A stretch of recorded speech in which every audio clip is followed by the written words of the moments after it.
Olá, seja bem-vindo a mais uma mensagem dessa série Trindade, onde a gente vai estar estudando a Bíblia de uma forma um pouco diferente.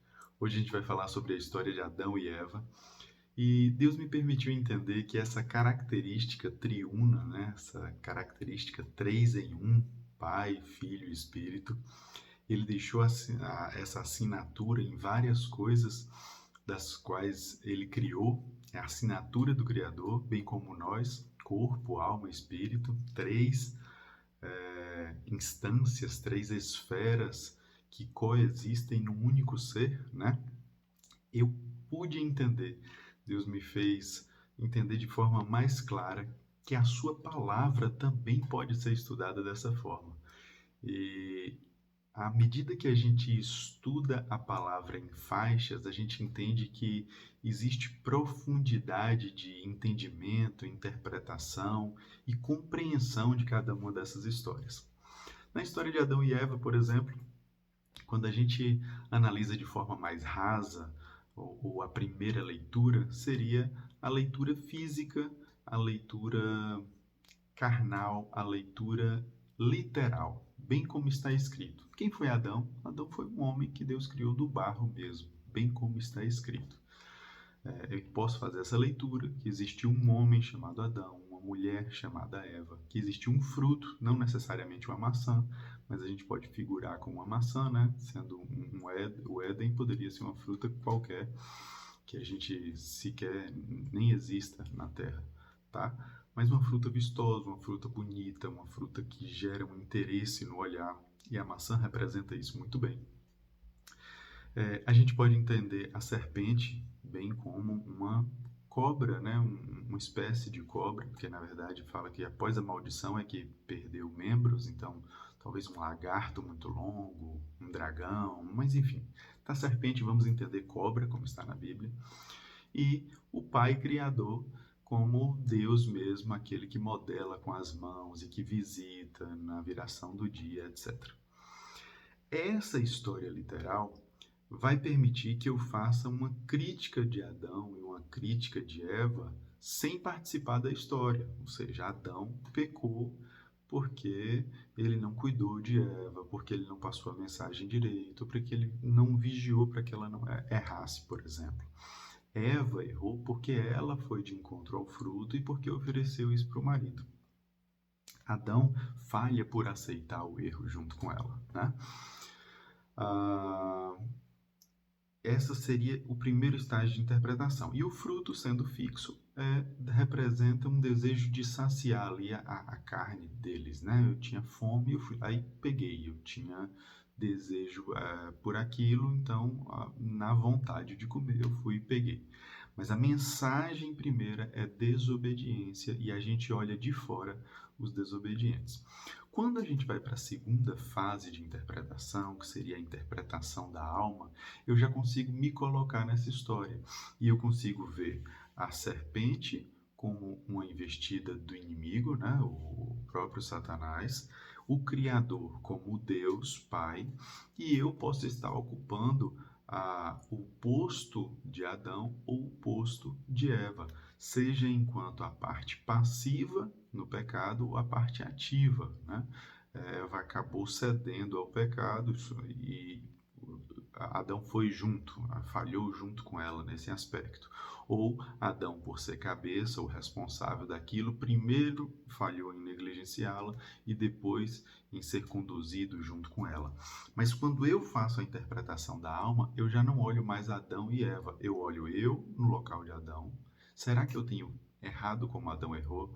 Será que eu tenho feito diferente do que Adão fez? E essa segunda análise é onde começa a gerar a transformação, porque a primeira é uma mensagem de, olha, quando o pai fala, você não deve desobedecer, né? Quando Deus falou, Adão não deveria ter desobedecido. Mas é nessa segunda fase que eu me coloco dentro dela e me analiso. E ao me analisar e me condenar, né, ao perceber que dentro dessa história eu não faria, não fiz, não faço diferente de Adão, não fiz, não faço diferente de Eva, e quando eu me reconheço pecador, Aí eu começo a ter compaixão pelos personagens, porque se na posição deles eu erraria igual ou pior, então eu já não trago mais juízo para Adão, eu já não trago mais juízo para Eva, porque se eu tivesse no lugar deles, provavelmente eu faria a mesma coisa. E se você duvida, olha para o seu dia a dia hoje. Será que você não tem feito isso? Às vezes em alguns setores da sua vida você consegue administrar bem, mas será que é assim em todos? Tem alguma coisa que você acaba cedendo. E aqui eu não estou apontando ou julgando, a palavra diz isso, né? Nós somos pecadores, enquanto nós habitamos nesse corpo, todos nós temos algo a ser melhorado. Então, cotidianamente, de forma direta ou indireta, nós nos cedemos não propriamente a um fruto ou uma desobediência direta a Deus, mas a um desejo nosso que é inapropriado. Deus fala: olha, não é interessante que vocês tenham essa conduta, não é interessante que vocês tenham interesse por essa coisa, não é interessante que vocês se dispersem com esse fruto que eu não coloquei aqui para vocês. E volta e meia a gente está atendendo a anseios da nossa alma, e é isso que nos faz pecadores e nos faz perceber como seres limitados que devemos agir com compaixão com outros seres que também são limitados. Essa é a chave de virada do Evangelho, está na faixa da alma.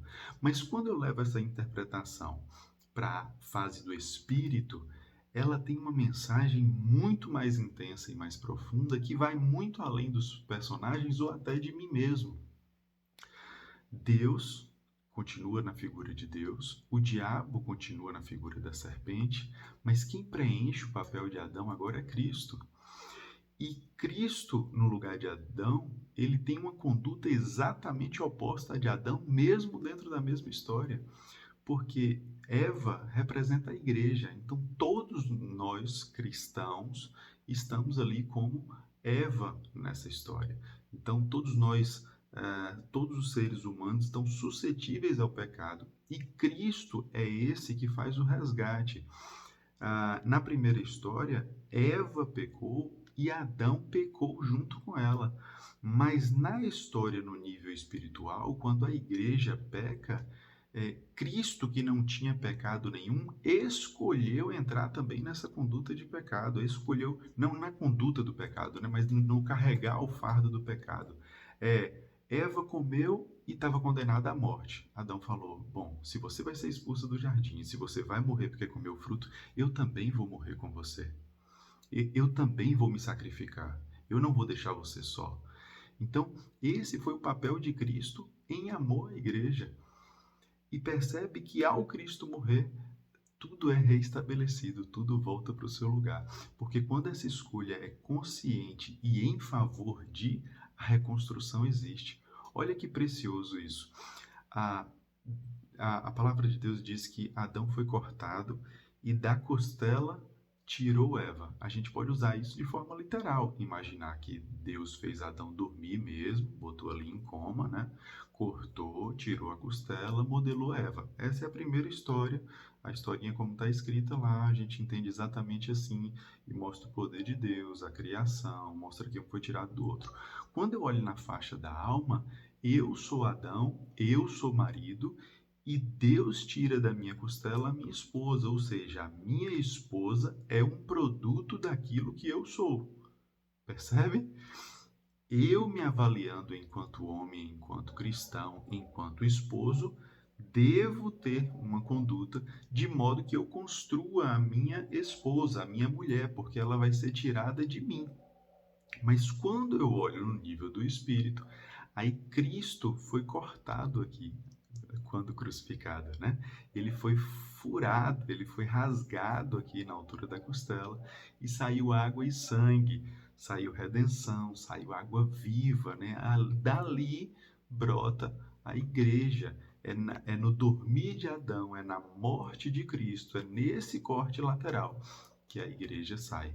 Então, a igreja é formada a partir desse reconectar, dessa nova aliança com Deus, que havia se perdido. A população, a humanidade estava rompida com Deus pelas suas escolhas erradas, né? Escolhas equivocadas. E Cristo vai lá e retoma isso. Então, observe que essas faixas de interpretação vão facilitar o meu entendimento, vão facilitar a minha leitura. E a palavra de Deus também vai dizer que à medida que a gente entra na água, né?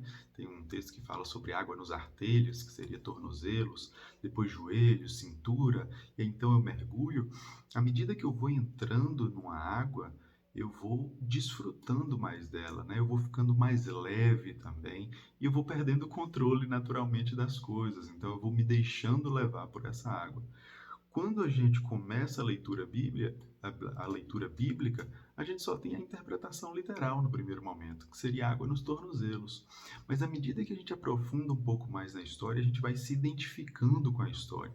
E essa parte pessoal, essa parte da alma, essa parte da identificação e do juízo próprio, né? Essa autoanálise, essa autoavaliação, já está me levando aí com água na cintura, já é uma boa conduta.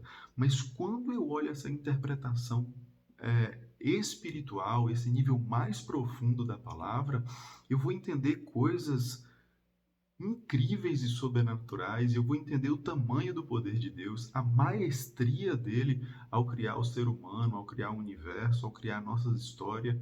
Então, que a gente possa ter essa curiosidade, sabe? Tirar um momentinho diário. Eu te desafio a fazer isso. Um momentinho só seu e Deus. Cria o hábito da leitura bíblica. Busca ali como se você estivesse querendo encontrar algum segredo escrito, sabe? E ore, tire um momentinho assim para ler e orar. Eu tenho experimentado isso e é prazeroso poder entender isso, poder ver também pregações que agreguem, que estudem a palavra.